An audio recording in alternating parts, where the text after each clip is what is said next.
قال يوسف لأبيه يا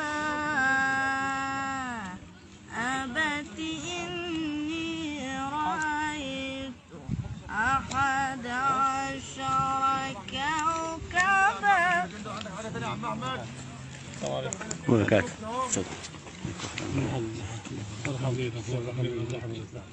يا عبد الله نعيم. إذ قال يوسف لأبيه يا أبت إني رأيت 11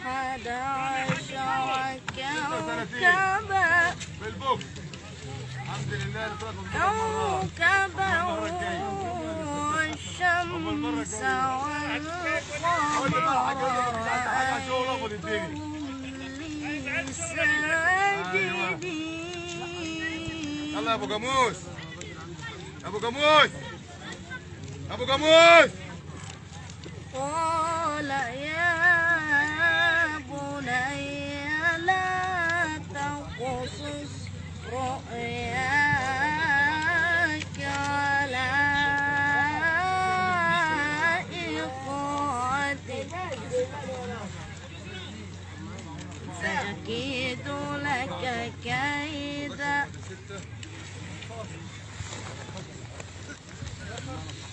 إن الشيطان بركات للإنسان